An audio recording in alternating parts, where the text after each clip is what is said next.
또 지금 현재 이곳에서 대면으로 예배드리시는 또 충신교회 성도 여러분과 또 유튜브로 또 온라인으로 예배드리시는 또 남양주 충신교회 성도님들께 주님의 평강과 위로를 전합니다. 매년 믿음 안에서 이 남양주 충신교회 성도님들이 이 코로나 상황 속에서도 믿음으로 승리하고 계시는 소식을 듣고 또 주님께 감사를 드리지 아니할 수 없습니다. 여러분 오늘 정한 시간 안에 이 예배 가운데 하나님의 어루만지심이 또 깨닫게 해주심이 함께하기를 간절히 소망합니다. 지난 2020년 1월 20일 국내에서 처음으로 이 코로나19 확진자가 발생한 이후 올해 2021년 어제까지요. 6월 12일 토요일까지 14만 7,422명의 이 코로나 확진자가 나왔습니다. 어제 새로운 신규 확진자가 565명, 여전히 이 500명대를 넘고 있네요. 그리고 지난 17개월 동안 국내에서 이 코로나로 사망한 분들은 1982명입니다. 전 세계 확진자가 1억 7천 명이 넘고요. 또 사망자는 379만 명이나 됩니다. 여기에 비하면 우리나라가 상당히 선방하고 있다 이렇게 얘기할 수 있겠죠. 하지만 지난 17개월을 우리가 보면 매달 8,671명의 확진자가 나온 셈이고요. 또 매달 116명의 평균으로 볼 때요. 사망자가 나왔습니다. 10년 후에 또 50년 후에 100년 후에 지금 저희들이 살고 있는 이 시기를 꼭 교회 역사적으로만이 아니라 세계사적으로 굉장히 회자될 이유가 많은 그런 시간들을 우리는 살고 있습니다. 물론 우리 앞에서도 많은 분들이 역사 가운데 이 전염병으로 인하여 많은 분들이 사망을 했지만 그때와 지금의 상황에 큰 차이가 있는 것은 정말 예상하지 못할 만큼 이 과학과 의학이 발전해서 정말 이 현대인들이 또는 이 후기 현대인들이 얼마나 내적으로 외적으로 교만해졌는지 모릅니다. 정말 달나라에 가서 힘이 있는 나라들이 재정을 투자하면서 이런 새로운 세상을 꿈꾸면서 계획하고 있었던 이런 즈음에 이런 일들을 우리가 당하면서 우리가 정말 한낱 한숨에 불과하구나라는 것을 여러 이유들로 인하여 확인하고 있습니다. 낯설었던 과거의 상황, 이제는 이 용어들 자체도 너무나 익숙해져 버린 이 새로운 일상을 살고 있습니다. 교회 예배, 주일학교, 이 교육 역시 대면, 비대면을 병행하면서 우리 사역자분들이 고군분투하고 있습니다. 또 성도 여러분들도 정말 이런 상황 가운데 내가 그리스도인으로 사는 것이 무엇인가 이런 것을 고민하지 아니할 수 없고요. 또 지난 17개월 동안 정말 교회가 많은 최선을 다하고 있음에도 불구하고 또 교회라고 생각하는 기관도 있고요. 교회가 아님에도 또 교회 공동체 안에서도 본의 아니게 또 우리 일반인들에게 염려를 끼쳐서 참 우리의 마음이 많이 무거운 것이 사실입니다. 하지만 이런 모든 것들 안에서 우리가 다시 한번 깨닫게 되는 것은 정말 눈에 보이지 않는 것이 얼마나 우리를 더 주장하고 다스리고 있는가. 여러분 바이러스가 눈에 보이십니까? 물론 아주 정밀한 현미경으로 보면 의학자들이 보면 보이겠죠. 하지만 일반인들은 전혀 볼 수가 없습니다. 심지어 전문인들이 아무리 뛰어난 과학기구를 갖고 본다 할지라도 볼 수 없는 것이 너무나 많습니다. 여러분 사랑이 눈에 보이세요? 사랑이라고 하는 실체가 미움과 증오가 눈에 보이세요? 그러면 미리 보일 때 피할 수 있겠죠. 우리가 보지를 못합니다. 그러나 이 죄가 있고요, 미움이 있고요, 사랑이 있습니다. 여러분 아십니까? 코로나 사태 이전과 이후에도 바뀌지 않는 것이 있다는 것이에요. 마스크를 쓰고 체온을 정확하게 재고 손을 자주 씻어도 막아낼 수 없는 이 바이러스가 있습니다. 죄의 바이러스죠. 이 죄의 파워는 시대가 바뀌고 사회 환경이 바뀌고 의학이 아무리 발전을 해도 그 죄의 침투력과 파괴력 결코 변하지를 않습니다. 남녀노소 빈부에도 상관이 없습니다. 동양인, 서양인, 몸무게 차이 상관없습니다. 무엇보다 죄 바이러스에 노출되고 방치되면 치사율은 100%입니다. 예외가 없습니다. 이번 코로나 사태를 겪으면서 우리는 새삼 죄의 바이러스, 눈에는 보이지 않지만 이 죄의 권세, 사망의 권세를 보게 되고요. 동시에 이 죄와 사망을 깨트린 우리에게 의와 생명을 선물해 주신 예수 그리스도의 그 능력을 저희들은 다시 한번 붙잡게 됩니다. 오늘 우리가 읽은 레위기 말씀은 이집트 노예 생활에서 해방된 이스라엘 백성 400년이 넘는 그 노예 생활을 했던 사람들이죠. 그 민족이 하나님 백성답게 살아야 할 규례가 소개되는 것이 레위기입니다. 한마디로 거룩한 삶을 어떻게 살아야 할 것인가. 이집트에서 살던 삶의 방식이 아니고 이제 하나님께서 그들을 새롭게 인도하면서 잃어버렸던 자신들의 정체성, 이집트에 살고 있지만 하나님의 백성이라고 하는 그 자부심과 정체성을 1년 지나고 10년 지나고 100년 지나면서 하나님에 대해서 무감각해질 수밖에 없었던 그 시대 가운데 하나님이 다시 한번 그들을 찾아가셔서 불러내신 거죠. 그리고 과거의 노예 생활, 눈치 보며 사는 생활들을 청산하고 이제 하나님 백성답게 이스라엘 민족답게 사는 것이 무엇인지를 구체적으로 말씀해 주시는 것이 레위기 말씀입니다. 그러니까 레위기 말씀은 출애굽기 이후에 나오겠죠. 왜요? 이집트를 탈출한 이후에 사는 방법이니까요. 어디에서요? 광야에서 말이죠. 광야에서 하나님의 백성답게 사는 것이 무엇인지를 보여줍니다.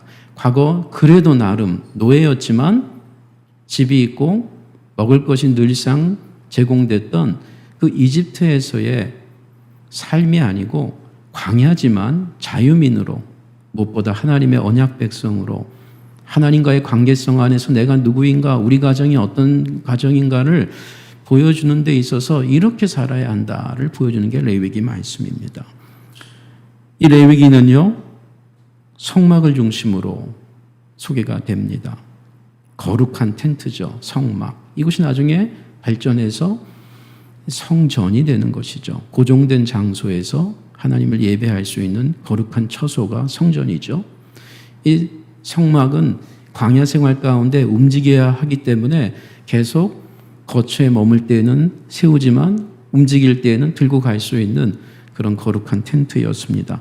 출애굽기가 성막 완공으로 끝난다면 레위기는 성막이 완공되면서부터 시작되는 말씀입니다.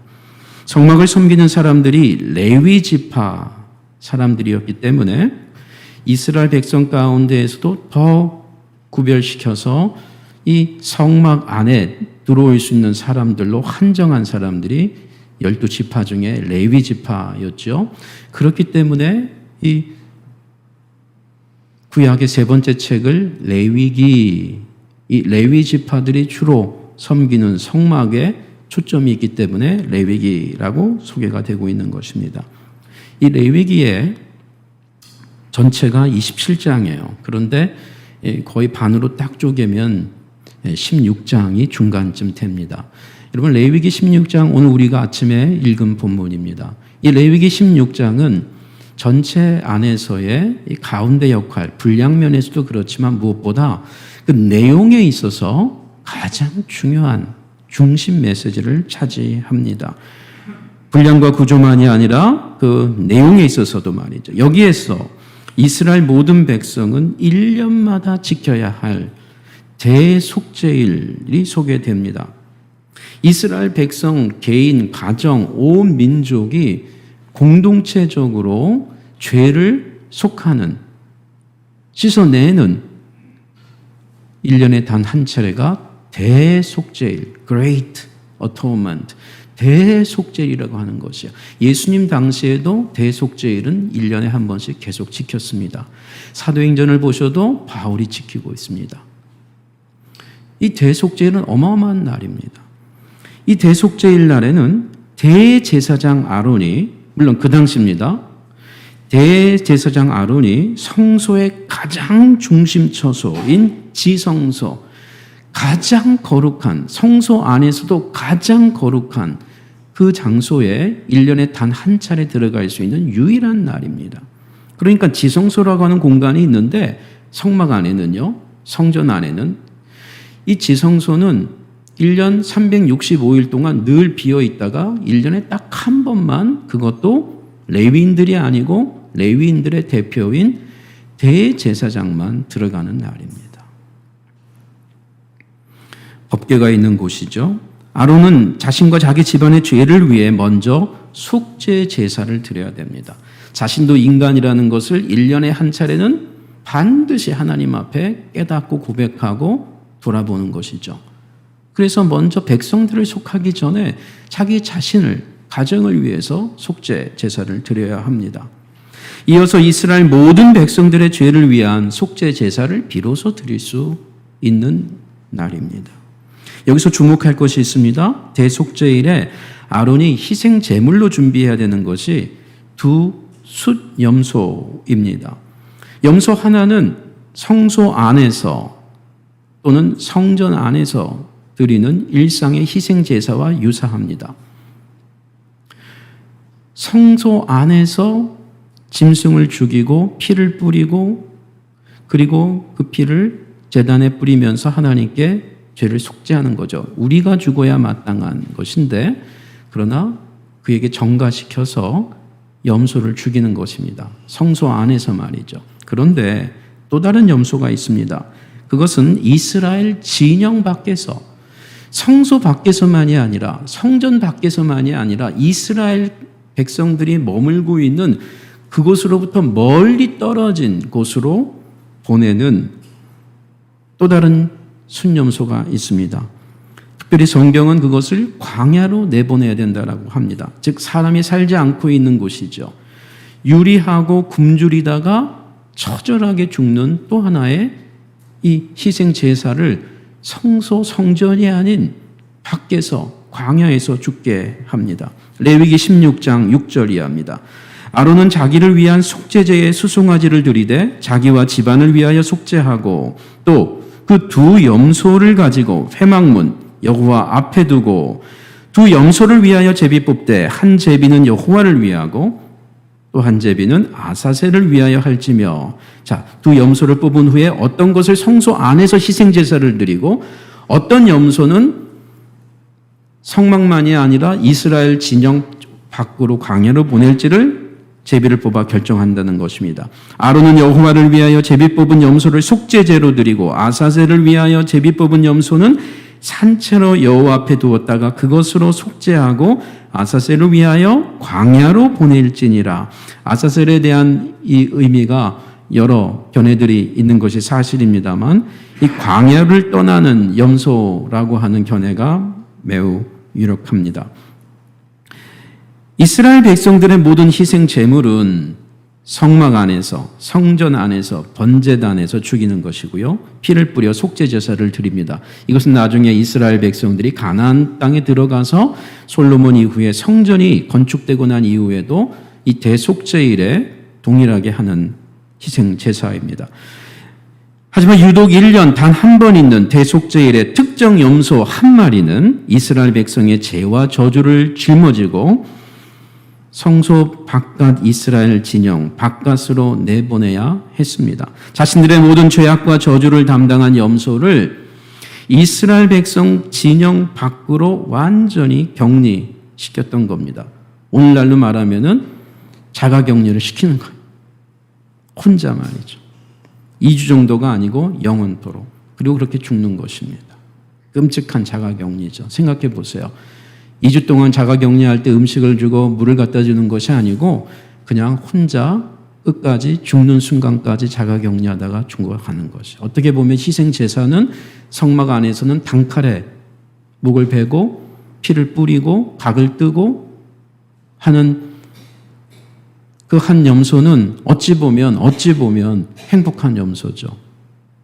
그렇지만 또 다른 염소는 생명체임에도 불구하고 뼈저리게 모든 것을 다 비참하게 처절하게 느끼면서 마지막에 굶어 죽는 것입니다.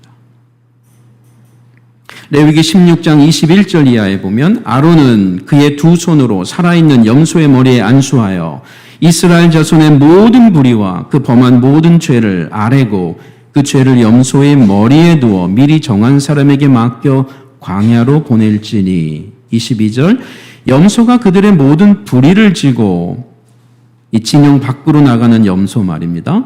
접근하기 어려운 땅에 이르거든 그는 그 염소를 광야에 놓을지니라. 무슨 말이냐면요, 마지막까지 이 광야로 보내는 아세스를 위해 보내는 양은 살아 돌아올 상황이 전혀 없는 곳에 다다랐을 때에야 뒤로 빠지라는 거야. 함께 갔던 이스라엘 사람, 레위인이. 흥미로운 것은 1년에 한 차례 대속제일에 성소 안에서 드린 희생 제물의 가죽과 고기 역시 제사장들이 먹지 못했다는 사실입니다. 일반적인 희생 제사하고는 다릅니다. 대속제일에 드리는 이 성소 안에서 죽인 염소의 고기도 먹지 못하게 했습니다. 레위기 16장 27절 이하입니다. 속죄제 수송아지와 속죄제 염소의 피를 성소로 들여다가 속죄하였은즉, 피를 뿌리고 죽였은즉 그 말이죠. 그 가죽과 고기와 똥을 밖으로 내다가 불사를 것이요 불사른 자는 그의 옷을 빨고 물로 그의 몸을 씻은 후에 진영에 들어갈지니라.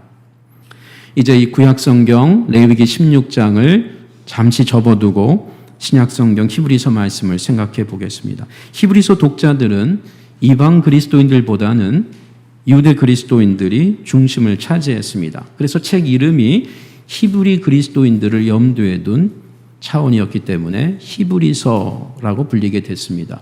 그냥 단순한 히브리인들이 아니고 예수를 그리스도로 믿게 된 히브리인들이었습니다. 그들에게 보내는 편지입니다.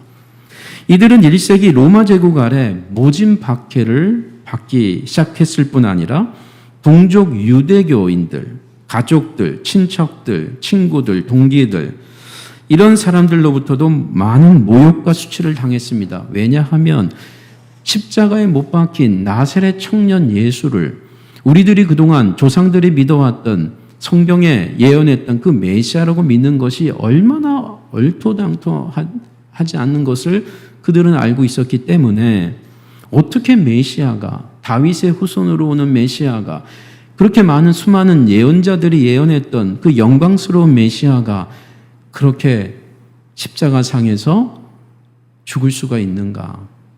특별히 신명기 말씀을 보면 그 나무에 달린 자, 십자가에 달린 자는 하나님의 저주를 받았다라고 하는 그 말씀을 너무 강렬하게 그 한 말씀만 붙잡고 있다 보니까 성경에, 구약 성경에, 히브리 성경에 이곳저곳에 있는 그 메시아가 피할 수 없는, 의의 왕으로서 피할 수 없는 고난에 대해서는 눈이 막혀버린 것입니다. 그 옛날에 유대인만 그럴까요? 저와 여러분도 오늘날 성경을 볼 때 내가 좋아하는 말씀이 너무 강렬해지면 내가 생각하는 하나님의 이미지, 내가 생각하는 예수님에 대한 어떤 이미지가 너무 강렬하면 그것이 맞음에도 불구하고 다른 이미지가 안 들어옵니다. 구원의 개념도 내가 생각하는 하나의 그 색깔만 있다고 생각하면 성경에 풍성하게 말하는 그 구원의 의미를 우리가 놓쳐버리게 돼서 오늘도 우리가 또 다른 유대인과 같은 신앙을 가질 수도 있습니다. 어쨌든 지금 이들은요, 이 히브리 유대 그리스도인들은 지금 이방 로마 제국으로부터도 그리고 동족 유대인들로부터도 어려움을 당하면서 갈팡질팡하게 됩니다. 주님이 곧 오실 것 같다고 생각을 했는데 주님은 오시지를 않습니다. 그러면서 이들은 회의에 빠지기 시작하죠. 오늘날로 말하면 예수 믿고 교회 출석을 하다가 여러 가지 압박들, 경제적인 압박이나 가족, 친구와의 더 깊어지는 갈등의 골, 부모와 자녀 간의 더 아픔의 관계들, 이런 것들이 생기면서 다시 옛날 불교 신앙으로, 무신론자 신앙으로 돌아가게 되는 것과 유사합니다. 그들은 정말 돌아갈 곳이 있었거든요. 왜 계속 그러고 있니? 그냥 유대교로 들어와. 지금도 안 늦었어. 받아줄게. 라고 하는 그 도전이 너무 심각했습니다. 이런 상황 속에서 히브리서 저자는 성령의 감동 가운데 두 가지 칼날로 말씀을 전합니다. 하나는요, 무엇보다 격려입니다. 무한 위로의 말씀을 그들에게 전해줍니다. 히브리서 1장부터 13장까지 수많은 격려들이 쏟아집니다. 동시에 강력한 경고가 쏟아집니다. 강력한 경고입니다. 신약 성경의 그 어느 곳보다도 더 강력한 경고들이 계속해서 쏟아집니다. 이 두 가지가 같이 교차적으로 처음부터 마지막까지 선포되는 것이 히브리서 말씀이에요. 위로, 격려, 그러나 경고. 복음 때문에 핍박받고 생활에 어려워진 성도들에게는 무한한 위로를, 복음을 떠나려고 하면서 옛 생활로 돌아가려고 하는 성도들에게는 심각한 경고들을 쏟아냅니다. 히브리서가 전하고 싶은 메시지는 두 가지입니다. 우리가 믿는 예수님 다시 한번 곰곰이 생각해 보자. 다른 거 지금 여러 가지 일들이 너무 많지만 유대교에 대해서, 로마에 대해서 비판하고 싶은 거, 책망하고 싶은 거, 하소연하고 싶은 거 많이 있지만 지금 이 순간이야말로 예수가 누군지를 다시 깊이 생각해 보자. 두 번째는요, 두려워만 하지 말고 그 예수가 누구인지를 다시 온전히 깨달았다면 더욱더 우리의 믿음 생활을 선명하게 드러내자. 여러분, 교회 이름이 충신교회 아닙니까? 그냥 신이 아니잖아요. 죽도록 신실하게 충성하는 그 믿음 말이죠. 오늘 예배당과 유튜브로 예배드리시는 남양주 충신교회 성도 여러분들, 여러분이 믿고 있는 예수 그리스도의 복음을 한 번 더 진지하게 생각해 보시기를 바랍니다. 예수님을 다시 곰곰이 생각해 보자라는 말씀, 구약 성경의 메아리 속에서 신약 성경, 예수님이 내 인생의 어떤 분인지, 우리 가정에, 내 직장에, 내 사업에, 지금 내 열악한 건강에 어떤 분인지 생각해 보기를 원합니다. 성경이 하나님 말씀이라는 신앙에 서서 이 하나님 말씀, 성경이 항상 살아있는 말씀이라고 하는 사실 가운데 내가 매일매일 먼저 이것부터 먹어야 된다는 것을 심각하게 생각해 보셔야 합니다. 예수님은 이스라엘의 죄를 속죄하기 위해 대속죄일에 지성소로 들어가신 우리의 대제사장이다라고 히브리서 저자는 강력하게 얘기합니다. 성경을 너무 잘 알고 있었던 그 당시 히브리인들, 또 히브리 그리스도인들에게 지금 적지 않은 구약 성경을 소개하면서 예수님을 다시 확인하라는 것입니다. 곰곰이 생각해 보라는 것입니다. 그 예수님이 어떤 분인지 성경의 근거에서 그랬을 때 우리 예수님은 아론하고는 비교할 수 없는 대제사장, 유일한 대제사장으로 대속죄일에 지성소로 들어가시는 바로 그분이다. 예수님은 또한 자신의 몸으로 우리 가운데 오신 제사장뿐만이 아니고 자신이 친히 성소가 되시는 분이다. 성전이 되시는 분이다. 나아가서 지성소가 되시는 분이다를 히브리서가 밝혀주고 있습니다. 예수님께서 십자가에 달리셨을 때 성소와 지성소 사이에 그 중간에 성소와 지성소를 분간해주는 그 사이에 강력한 견고한 휘장이 있었습니다. 그 휘장이 예수님께서 십자가에 달리셨을 때 찢어진 것이 복음서에 소개되고 있죠. 그 휘장이 찢어졌다. 예수님이 십자가에 달리셨을 때 이 말은 이제 아론만이 아니고 1년에 단 한 차례 대제사장 아론만 들어갔던 그 거룩 중에 거룩한 하나님의 임재의 자리에 이제 예수님의 십자가의 죽음으로 우리가 그 피를 뿌리고 누구든지 들어갈 수 있는 자가 저와 여러분이다 라고 히브리서 저자는 강력하게 선포합니다. 우리가 죄가 없어서가 아니라 예수 그리스도의 보혈의 능력이 우리를 덮어서 시연자 은혜로 덮어줘서 속죄소 은혜로 덮어주는 자리에 그래 들어갈 수 있다. 예수님은 또한 이스라엘 대속죄일에 드리는 희생 제물 두 염소라고 히브리서는 얘기합니다. 성소 안에서 피를 뿌리고 이스라엘 백성의 죄를 담당하고 죽임당한 그 한 마리 염소처럼 저와 여러분 우리의 죄를 위해 피를 흘리신 성소 안에서의 염소라고 얘기합니다. 예수님은 또한 성소 밖에서 이스라엘 진영 밖에서 끌려나가 광야로 내몰려 그곳에서 우리를 위해 우리가 받아야 될 저주를 모두 다 비참하게 담당하고 죽으신 분. 실제로 예수님은 십자가를 어디서 짊어지시고 달리셨죠? 희한합니다. 아니 희한한 것이 아니고 하나님의 놀라운 뜻이었죠. 예루살렘에서 그 안에서 채찍에 모질게 맞으신 분이기도 하지만 그는 십자가를 지고 예루살렘 진영 밖으로 이스라엘 백성 사는 곳 밖으로 그래서 험악한 장소 골고다라고 하는 얼마나 험악했으면 해골이라고 하는 별명 아닙니까? 골고다라는 말이 사람이 가고 싶지 않은 곳이에요. 짐승들도 가고 싶지 않은 곳이에요. 뼈들이 우글우글하는 곳이에요. 저주받은 사람들이 있는 곳이에요. 예수님 바로 그곳에서 십자가에 달려 죽으신 진영 밖의 염소셨습니다. 히브리서 9장 11절 이하에 그리스도께서는 장래 좋은 일에 대제사장으로 오사 손으로 짓지 아니한 것 곧 이 창조에 속하지 아니한 더 크고 온전한 장막으로 말미암아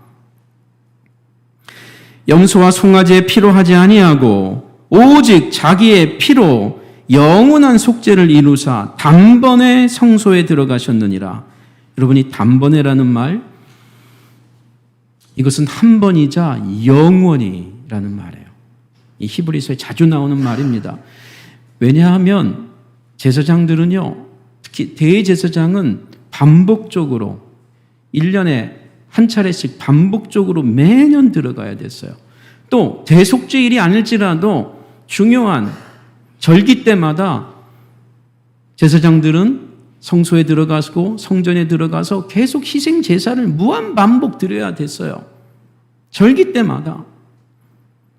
우리 예수님은 한 방에 오늘날 우리식으로 말 한 방에 끝내셨다 그 말이에요. 더 이상 반복적인 희생 제사를 드리기 위해서 예루살렘 성전에 가서 그 흠없는 양을 염소들을 구해낼 필요도 없이 한 번에 끝내셨다 그 말이에요. 13절에 염소와 황소의 피와 및 암송아지의 죄를 부정한 자에게 뿌려 그 육체를 정결하게 하여 거룩하게 하거든. 그 옛날에도 그 동물들의 피가 하물며 영원하신 성령으로 말미암아 흠없는 자기를 하나님께 드린 그리스도의 피가 어찌 너희 양심을 죽은 행실에서 깨끗하게 하고 살아계신 하나님을 섬기게 하지 못하겠느냐. 계속해서 봅니다. 히브리서 10장 19절 이하에 그러므로 형제들아 우리가 예수의 피를 힘입어 성소의 지성소입니다. 사실은 지성소에 들어갈 담력을 얻었나니 어떤 지성소죠? 1년의 대속죄이라고 하는 은혜의 시간에만 은혜의 날에만 대제사장도 자기를 씻고 죄를 속죄하고 자기를 먼저, 그리고 조심스럽게 들어가던 바로 그 지성소예요. 어떤 제사장들은 그날 죽은 제사장도 있습니다. 그 방울을 달죠. 방울을 달고 들어가요. 줄을 끌어서. 왜요? 부정했던 대제사장이었던 거예요. 겉으로 볼 때는 거룩해 보였는데 하나님 임재에서 그냥 즉사하는 거예요. 소리가 안 나죠? 시간이 이제 소리가 안 나죠? 방울 소리가 안 나죠? 그러면 줄로 끌어내는 겁니다. 그렇게 무시무시한 곳이에요. 대제사장이 들어가기 전에. 최소한 1년에 단 한 차례는 정말 온 힘을 다하여 자기 죄를 고백하고 씻는 날이죠. 그러니까요. 그렇지 않으면 사느냐 죽느냐거든요. 구원과 심판이 동시에 일어나는 날입니다. 대속죄일은. 여러분, 이것이 오늘 우리 주일 예배입니다. 오늘 우리 주일 예배는 사느냐 죽느냐가 일주일 동안 또 한 번 판가름 나는 시간이에요. 온라인으로 예배를 드리든 대면으로 예배를 드리든 중요하진 않습니다. 대면이 훨씬 좋죠. 하지만 지금 하나님께서 이걸 허용하셨어요. 많은 뜻이 있겠죠. 한 가지만 원인은 아닐 거예요. 목적은 아닐 거예요. 하지만 그 중에 하나, 우리의 예배를 돌아보는 겁니다.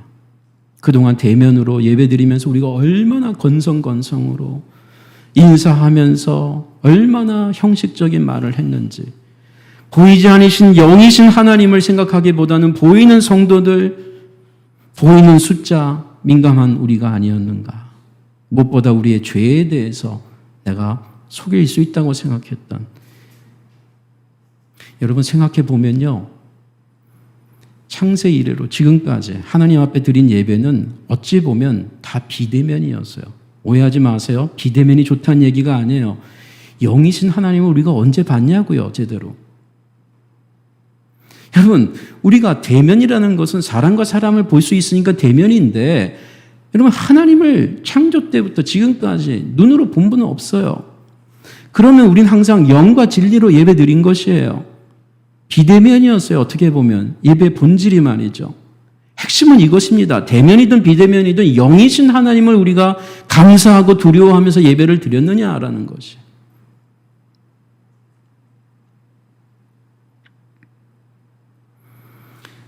계속해서 10장 19절 이하를 보시면요, 20절 이하를 보시면, 그 길은 담력을 얻었나니, 그 길은 20절 우리를 위하여, 예수님을 위하여가 아닙니다. 휘장 가운데로 열어놓으신 새로운 살아있는 길이요. 기가 막힌 말입니다. 옛날 길 아니고요, 죽은 길 더더욱 아니고요, 새로운 살아있는 길이에요. 항상 살아있는 길입니다. 휘장은 곧 그의 육체니라. 구약 성경에 있는 말씀들이 그 당시에 다 의미가 있었지만 그거의 진정한 의미가 예수님으로 인해서 나타났다는 거예요. 또 하나님의 집 다스리는 큰 제사장이 계심에 우리가 마음의 뿌림을 받아 육체의 할례를 받지 않는 것처럼 마음의 할례를 받듯이 악한 양심으로부터 벗어나고 몸은 맑은 물로 씻음을 받았으니, 이거 세례받음을 얘기하는 거예요. 지금 히브리서 저자는 세례를 여러분들이 세례받은 게 그냥 한번 물 찍은 게 아니고 물에 들어갔다 나온 게 아니고 완전히 새로운 사람이 된 것이다. 새로운 살아있는 길로 들어간 사람들이다. 여러분들이, 저와 여러분들이 세례를 어떻게 생각하는가를 다시 한번 곰곰이 생각해 보라는 거예요. 내가 다시 살겠다. 내 인생을 다시 출발하겠다. 옛것은 지나갔고 이제 새로운 인생이 되었다라는 의미로서 세례를 받은 거지, 그냥 교회에서 목사님이 권면해서 세례받는 게 아니라는 것이에요. 그런 물로 씻음을 받았으니 몸과 마음이 참 마음과 온전한 믿음으로 하나님께 나아가자. 그러면 이런 것이죠. 그 히브리서 독자들이 그 당시에 어려움을 당했던 그 시기야말로 우리의 신앙이 진짜 뭔지를 한번 확인할 수 있는 절호의 기회라는 거예요. 저는 지금 이 코로나 상황이야말로 이렇게 빨리 종식이 안 될까? 우리 종식되기를 기도해야 됩니다. 동시에 여기에 무슨 하나님의 이유가 있을까를 각자 고민해 봐야 되는데, 특히 그리스도인들이 고민해 봐야 됩니다. 하나님이 계속 우리가 회개하기를 기다리시는 것 아닐까요? 아직도 회개를 안 하는 거예요. 이런 상황에서도. 아직도 이런 상황에서도 먹고 살 일만 걱정하는 거예요. 내 삶을 어떻게 하나님께 드릴까? 자녀 교육을 어떻게 할까에 근원적인 고민이 없이 그저 좋은 대학, 좋은 직장을 위해서 자녀 교육을 하고 있다면 지금이야말로 회개될 때가 아니냐는 것이죠. 도대체 예수를 어떻게 믿고 있는 것이냐라는 것이죠. 레위기에서 거룩하고 정결해지기 위해 소개된 모든 복잡하고 까다로운 규례들을 알면 알수록 예수님으로 인해 우리가 받고 있는 단순하지만 어마어마한 이 은혜가 얼마나 크고 위대한지를 알게 됩니다. 여러분, 신약에서 은혜 받기 전에 구약 성경 많이 읽으셔야 됩니다. 로마서를 잘 보세요. 복음 이야기하기 전에요, 로마서만이 아닙니다. 복음을 얘기하기 전에 악음을 얘기해요. 악음, bad news, 악한 소리, 악한 소식. 좋은 소식이 복음이잖아요. 바울의 복음, 신약 성경의 복음, 예수님의 복음은요, 먼저 우리가 누군지, 어떤 존재인지 죄를 심각하게 얘기해요. 죄에 대한 인식이 없으면요, 죄를 씻는 것에 대한 은혜와 기쁨이 없어요. 심판에 대한 이해가 없으면 구원이 의미가 없어요. 내가 배고프고 힘들고 어렵고 건강에 문제가 생기고 경제적으로 어려울 때 단돈 10,000원이 얼마나 귀한 걸 안단 말이죠. 복음은요, 그냥 복음이 아니에요. 철저하게 내가 얼마나 악한 존재였고 하나님을 떠난 존재였고 하나님이 누구, 이 문제를 모르면 복음이 안 되는 거고 오히려 불평하죠. 교회가 왜 이래? 마치 잃어버린 핸드폰을 찾아줬는데 그 핸드폰 기스 났다고 뭐라는 거죠. 제가 금요일 저녁 때 밤늦게 저희 집이 한강하고 가깝거든요. 한강공원은 노량진인데요. 타고 나가다가 들어오는 길에 핸드폰을 잊어버렸어요. 예, 그런데 감사하게 그걸 주운 분이 가까운 우리 안 목사님 졸업하신 중앙대 흑석지구대에 맡기셨더라고요. 그 늦은 시간에 제가 늦게 나갔거든요. 11시. 핸드폰 저는 유리 깨진 줄 알았어요. 근데 깨지지도 않았더라고요. 제가 잠깐 좀 빗나갔죠. 생각할수록 제가 너무 아찔했어요. 그 안에 있는 게 너무 많잖아요. 근데 그 짧은 시간에 한 30분 됐어요.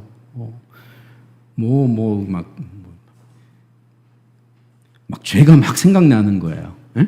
막 회개가 막 일어나고 막 살려달라고 그러고. 왜냐하면 저도 저지만 하여튼 중요한 자료들이 제법 많아요. 지금 저만을 위한 게 아니고 또 요즘 그런 걸 업데이트를 안 해놔가지고 어디 적어놓지도 않았고 그랬습니다. 그래서 참 순간적으로 너무 많이 당황을 했습니다.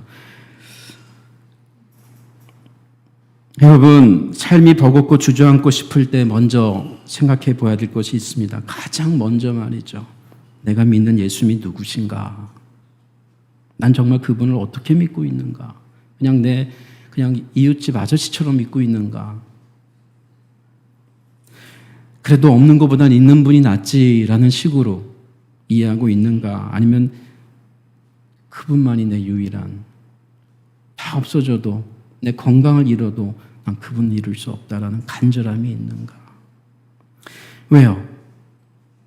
내 질병보다 더 크신 분이거든요. 이 땅에서 우리가 조금 삶의 수명이 단축되더라도 우리는 영생을 믿는 자들이잖아요. 정말 우리가 부활을 믿습니까?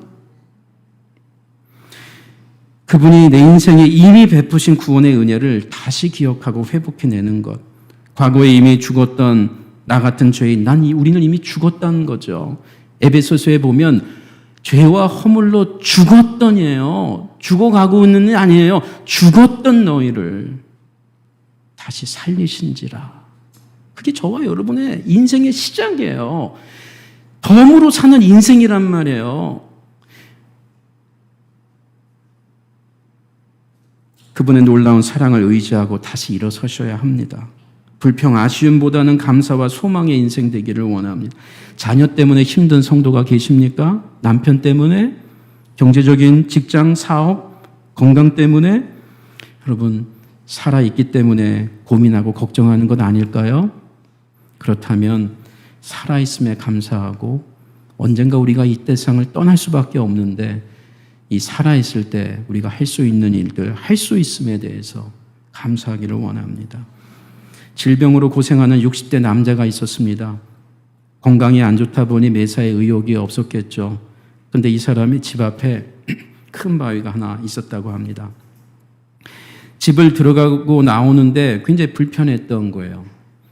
본인이 만들어 놓은 게 아니고 이사를 갔는데 다 좋은데 뭐 그게 마음에 안 들었지만 그래도 그 집으로 이사를 간 겁니다. 그러던 어느 날에 그 집 앞에 있는 큰 바위 때문에 뭐 움직일 수도 없고 옮길 수도 없고 큰 비용을 들일 수밖에 없는데 어느 날 꿈에 하나님께서 내 사랑하는 아들아 집 앞에 바위를 매일 조금씩 밀어봐라 라는 음성을 듣게 되었어요.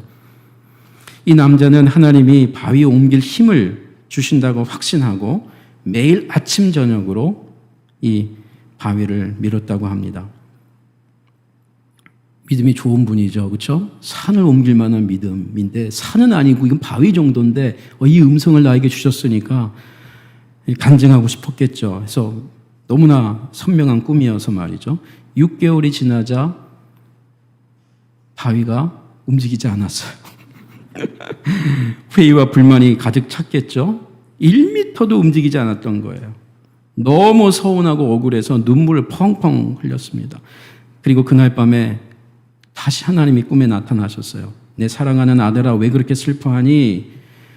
이 남자가 기다렸다는 듯이 이렇게 답변했습니다. 하나님 때문입니다. 주님이 일러주신 대로 6개월 동안 하루도 빠지지 않고 새벽 기도하듯이 매일매일 바위를 밀었는데 꿈쩍도 안 했습니다. 6개월, 1년 했는데 기도 응답이 하나도 없는 것과 같은 거죠. 그러자 하나님도 이렇게 답변했습니다. 내가 너한테 언제 바위를 옮기라고 그랬니? 난 그저 바위를 밀라고 한 거잖아. 그러자 남자가 아니 그럼 옮길 것도 아닌데 왜 밀라고 하신 거예요? 주님께서 웃으시면서 또 말씀하셨습니다. 궁금하면 지금 가서 거울을 한번 좀 보렴. 남자는 그제서야 자기 몸이 6개월 전과 달리 튼튼해져 있는 것을 알 수 있었습니다. 생각해보니 밤마다 하던 기침도 사라졌고요. 불면증도 사라지고 잠자는 시간도 늘어났습니다. 밥맛도 좋아졌습니다. 하나님이 처음부터 계획했던 것은 바위를 움직여서 변화시키려고 한 게 아니고 그 사람을 움직여서 변화시키려고 했던 것이에요. 하나님께서 너 가서 거울 좀 보렴 하는 이 거울이 저는 이렇게 들렸어요. 가서 거울과 같은 성경 말씀을 다시 한번 펼쳐보렴. 그렇게 분주하게 살고 있는데 한번 네 거울 좀 보렴. 네 예배의 거울을 한번 다시 생각해 보렴. 성도 간의 교제를 다시 한번 거울처럼 생각해 보렴. 기도와 찬송을 네 인생의 거울로 알고 그 기도와 찬송 속에 다시 한번 너를 투영해 보렴. 우리 성도는 어떻게 살아야 하는 겁니까? 히브리서 말씀에 근거할 때 우리 성도들이 오늘 자리를 털고 일어나야 할 곳이 있다고 합니다. 그곳이 어디입니까? 히브리서 저자는 그곳을 아주 분명하게 얘기합니다. 13장 12절 이하에 그러므로 예수도 자기 피로 백성을 거룩하게 하려고 성문 밖에서 고난을 받으셨느니라. 광야로 보내는 염소처럼 말이죠. 그런즉 우리도, 여기서 우리는 누굴까요? 예수님을 메시아와 인생의 왕으로 모시고 사는 우리도 그의 치욕을 짊어지고 영문 밖으로 나아가자. 왜요? 영문 밖에 우리가 보고 싶고 우리가 믿는 예수님이 계시단 말이에요. 우리도 예수님의 치욕을 짊어지고 영문 밖으로 예수께 나아가자. 그냥 영문 밖으로 나아가자가 아니에요. 예수님은 홀로 광야에 가셨지만 우리는 지금 그 영문 밖으로 가면 그곳에 누가 계시다고요? 예수께서 계신 거예요. 성령께서 계시는 거예요. 하나님의 말씀이 어떤 말씀인지를 체험하는 자리가 되는 것이에요. 예수의 치욕을 짊어지고 영문 밖으로 나아가 살라고 합니다. 예수께서 당한 치욕이 무엇인가요? 하나님의 아들임에도 불구하고 하나님 나라와 그 뜻을 이루기 위해 그가 세상에서 당한 모욕, 치욕, 비난이었습니다. 칭찬들이 아니었습니다. 그렇다면 오늘 우리도 하나님의 나라와 하나님의 의를 위해 그리스도인으로서 감내해야 할 오해, 치욕이 있다는 것이요. 오해받을 짓을 해서 오해가 아니고 그들이 다 충분히 이해할 수 없는 이유 때문에, 복음 때문에 말이죠.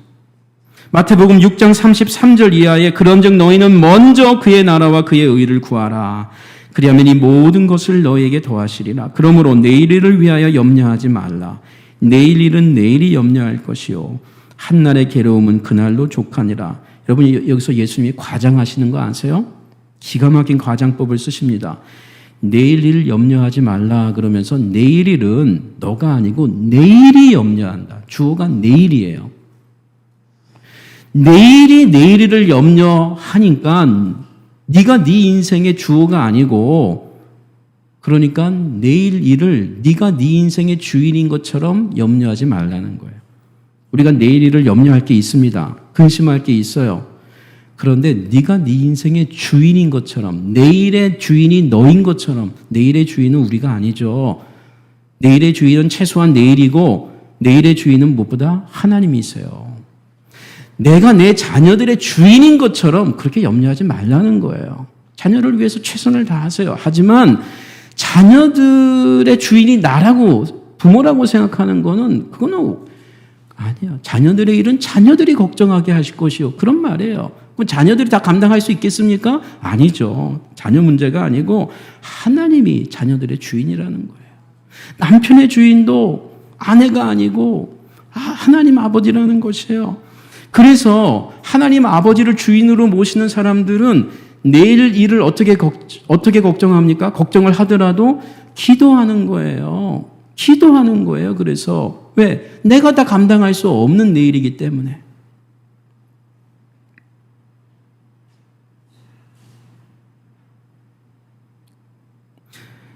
그렇다면 내게는 예수님 때문에 당하는 모욕과 수치가 무엇인지 여러분 이 코로나 상황에 어쩔 수 없이 우리 자신을 격리할 수밖에 없는 이 시기에 더 자주 물어봐야 할 것입니다. 예수님의 치욕을 짊어지기 위해선 그분이 먼저 가신 영문 밖으로 우리도 따라 나가야 합니다. 처음 영문 밖으로 나가는 것 두렵고 낯설고 싫습니다.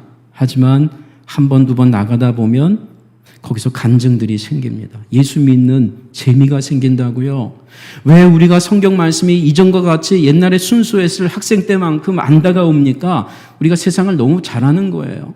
세상을 아는 것만큼 하나님 말씀은 점점 어두워지는 거예요. 옛날에는 하나님 말씀과 세상 지식 가운데 비슷비슷했는데 지금은 인터넷으로 인해서 유튜브로 인해서 세상 지식은 점점점 늘어나는 거예요. 예?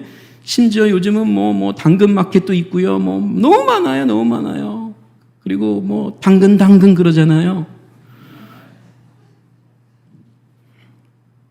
그러면서 우리의 마음과 생각은 자꾸 1,000원, 10,000원 이런 수치로 자꾸 바뀌는 거예요. 그러다가 벌칙금 내고 교통 벌칙금 내고 몇만 원 나오면 짜증나고 부부끼리 싸우게 되고 이러는 거예요. 위로해줘야 되는데 예수님을 믿고 천국을 믿고 사는 성도들은 영문 밖으로 나가는 것을 이상하게 여기면 안 됩니다. 그런데요, 성도 간의 교제가 중요한 것이 나만 영문 밖에 나가는 것 같으면 정말 아무리 그곳에 예수님이 계신다고 해도 이상해 보여요. 쉽지 않아요. 그래서 성경은 항상 공동체를 얼마나 얘기하는지 모릅니다. 구약에서부터 시작해서 신약 계시록에 이르기까지 이 가족을 중심으로 공동체를 얼마나 강조하는지 몰라요. 공동체가 없는 하나님 백성은 생각이 할 수가 없어요.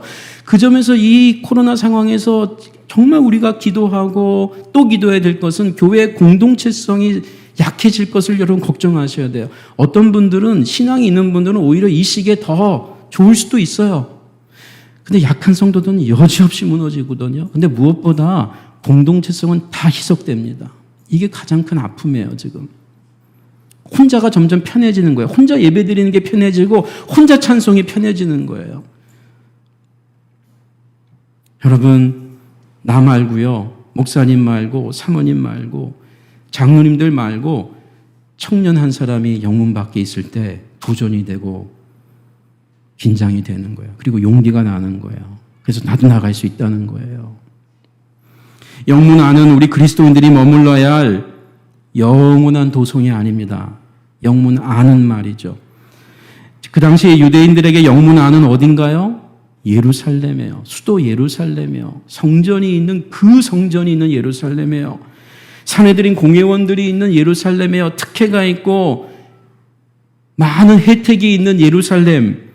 특히 성전 안을 얘기했어요. 그런데 왜 주님께서는 존귀하고 거룩했던 그 예루살렘 영문 안이 아닌 밖으로 영문 안을 떠나셔서 영문 밖으로 나가신 겁니까? 영문 안 예루살렘, 영문 안에 있는 성전이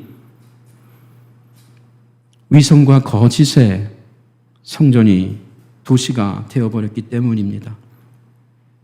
사실 이것이 처음이 아닙니다. 이미 이스라엘 백성은 경험했습니다. 하나님이 늘 함께 할 거라고 생각했던 예루살렘 성전이 이미 오래전에 무너진 것을 그들은 경험하고 체험했는데 그건 그들의 조상이었어요. 회개하고 돌아온 분들은 그들의 조상이었고 또 시간이 지나 후손들이 또 그와 같은 상황을 맞이하면서 그런 연약에 또 한 번 빠지게 된 것입니다. 반복적이죠. 그런 점에서. 영문한 예루살렘 성전이 위선과 거짓의 장소가 되어지면서 하나님의 집이 거룩해야 될 하나님의 집이 강도의 소굴로 바뀐 영문 되어버린 것입니다. 하나님을 믿는다고 하면서 하나님의 아들을 알아보지도 못했던 겁니다. 그 하나님의 아들 예수께서 참 성전 성소를 세우고자 영문 안에서도 하실 수 있었겠지만 그것이 너무나 견고해서 하나님의 아들이 왔는데도 하나님을 믿는다고 하는 사람들이 비난하고 화살을 돌릴 때 예수께서는 영문 밖을 선택할 수밖에 없었습니다. 새로운 성전을 건축하기 위해서 말이죠. 여러분 건축 전문가가 계십니까? 아니 어떤 무슨 일의 전문가가 계십니까? 어떤 때에 정말 새롭게 하고 싶을 때에 아예 없는 게 나아요. 다 부수는 게 낫습니다. 성도도요, 신앙생활도요, 애매하게 하면서 신앙생활 하는 분이 10년, 20년이 되면요, 그냥 초신자보다 너무 어려워요. 기경하기가. 그런 분은 아예 몇 년 동안 교회 밖에서 방황하다가 와서 복음을 다시 받아들이는 게 날지도 몰라요. 그렇게 어렵습니다. 한번 잘못 세워지면. 오늘 여러분의 교회와 신약의 거룩한 교회들은 모두 예수 그리스도 십자가 터 위에 세워진 영문박 재단, 영문박 교회입니다. 히브리서 13장 10절 이하에 우리에게 재단이 있는데 장막에서 섬기는 자들은 그 재단에서 먹을 고난이 없나니 이는 죄를 위한 짐승의 피는 대제사장이 가지고 성소에 들어가고 그 육체는 영문 밖에서 불사름이라. 여러분 여기 지금 성소 밖에 있는 제단 이 말이 기이하지 않습니까? 여러분 지금 이 강대상 이게 구약으로 치면 제단이라는 역할을 하는 거죠. 이 강대상이 교회 예배당 안에 있어야지 이 강대상이 지금 이 건물 밖에 지금 거리에 있어 보세요. 주차장에 있어 보세요. 굉장히 기이한 거죠. 그런데 하나님께서 교회 역사 가운데에서도 그렇게 강대상을 예배당 밖으로 제단 밖으로 내보낸 적들이 자주자주 있었습니다. 중세 교회로는 안 되는 거예요. 종교 개혁이 일어나는 거죠. 기독교 개혁이 일어나야 되는 거예요. 그러니까 어떻게 해요? 중세교회 밖에서 제단을 옮기는 거예요. 요한계시록으로 따르면 촛대를 옮기는 거예요. 여러분 우리나라의 제단을 옮길 수 있는 거예요.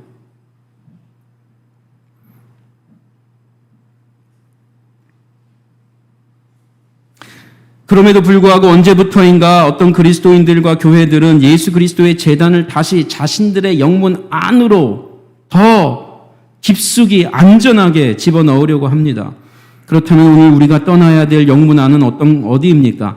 그리스도인답지 않게, 교회답지 않게, 이 세상이 마지막인 것처럼, 부활이 없는 것처럼 그렇게 이 땅에서 모든 것을 인정받고 싶어하고, 이 땅에서 다 누리고 싶어하고, 이 땅에서 기도 응답을 다 받고자 하고, 이 땅에서 자랑하면서 살려고 하는 그 세속화된 인생관, 하나님의 자녀가 됐음에도 여전히 내 인생의 중요한 결정을 할 때에는 옛 생활의 인생관으로 돌아가려고 하는 그 인생관, 우리가 떠나야 될 영문 바뀝니다.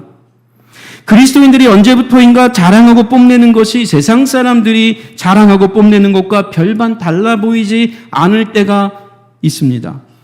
자녀들의 학교 성적, 다니는 대학, 남편의 연봉, 살고 있는 아파트의 평수, 전세인지 월세인지 자기 소유인지 언제부터인가 그리스도인들의 걱정, 근심거리가 세상 사람들이 걱정하고 근심하는 것과도 크게 달라 보이지가 않습니다.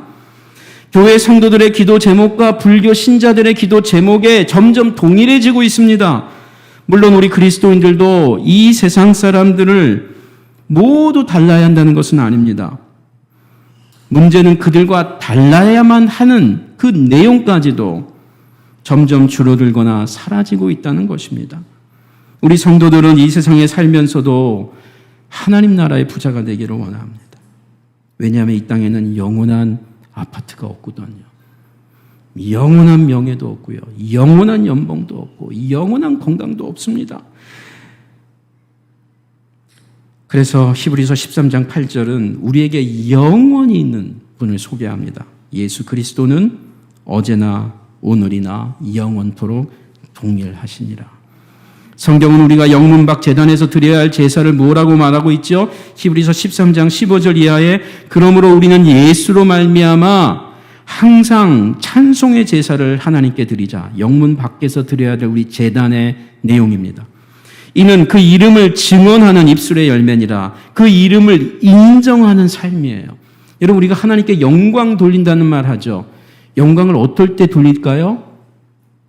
가장 중요한 영광 돌리는 거는요, 성경에서 문맥을 잘 보시면 하나님을 하나님으로 인정하는 거예요. 내가 뭐를 해서 그분이 영광이 더 많아지는 게 아니고요, 어떤 상황에서도 하나님을 인정하는 거예요. 내 인생의 주인 온 우주의 하나님이라는 것을 인정하는 게 영광받는 처음과 마지막에 가장 중요한 겁니다. 그러니까 내 상황이 어려울 때에도 하나님을 인정하는 입술의 열매, 어려운 상황에서도 하나님께 나와 예배드릴 수 있는 것, 찬송할 수 있는 입술, 그게 뭐예요? 영문 밖 제단의 예배입니다. 선을 행하는 거예요. 서로 나누어 주는 것을 잊지 않는 거예요. 하나님은 이 같은 영문 밖의 제사를 기뻐하시느니라. 그러니까 성도가 성도답고요, 교회가 교회다운 게 전도의 가장 중요한 첩경이에요. 전도 쪽지 돌리지 말라는 게 아니에요. 돌릴 땐 돌려야 돼요. 하지만 더 중요한, 성도가 성도다우면요, 교회가 교회다울 때 그들은 이상하게 보거든요. 왜 돈을 저렇게 쓰지? 왜 시간을 저렇게 보내고 있지? 왜 노후 관리를 저렇게 하지? 이상해요. 그런데 가면 갈수록 오히려 그리스도인들이 더 세속적으로 빠른 거예요. 미리 다 준비해 놓는 거예요. 하나님 나라를 믿고 영생을 믿는다고 하는데 차이가 없어요. 매력을 못 느끼는 거죠. 희생할 때 희생 안 하고, 희생 안 할 때도 안 하고, 할 때도 안 하고, 매력이 없는 거죠. 한국교회 초기는 그러지 않았습니다. 피할 길이 있는데도 피하지 않아서 사람들이 이상하게 보기 시작하는 거예요. 예수쟁이들을. 짐승의 죽은 몸으로 제사드렸던 구약과 달리 너희의 살아있는 손과 발과 눈과 귀로 몸들로 하나님이 기뻐하시는 거룩한 살아있는 제물을 드리라. 죽은 제물 말고요. 이는 너희가 드릴 영적 예배니라. 너희는 이 세대를 본받지 말고 오직 마음을 새롭게 함으로 변화를 받아 하나님의 선하시고 기뻐하시고 온전하신 뜻이 무엇인지를 분별하는 생활. 그게 뭐예요? 영적 예배, 영문 밖 제사. 성도 여러분, 우리 모두가 일상의 삶이 우리가 기대한 대로 잘 풀리지 않을지라도 서운한 일이 하나둘 더 생기더라도 예수님께 찬송하는 시간들이 더 늘어가기를 원합니다. 이것이 영문박 예배예요. 나를 힘들게 하는 사람들, 정말 내게 고마운 사람들, 그 사람들의 이름을 불러가면서 기도하는 것. 나에게 잘해주는 사람을 위해서만 감사하고 보답하고 기도하는 것이 아니고 말이죠. 그게 영문박 기도예요. 내가 용서하기 힘든 사람 먼저 손을 내밀고 말 어려우면 그냥 안아주는 것. 여러분 가족끼리는 그럴 수 있잖아요. 그냥 자녀를 안아주는 거예요. 내 엄마 그냥 한번 안아주는 거예요.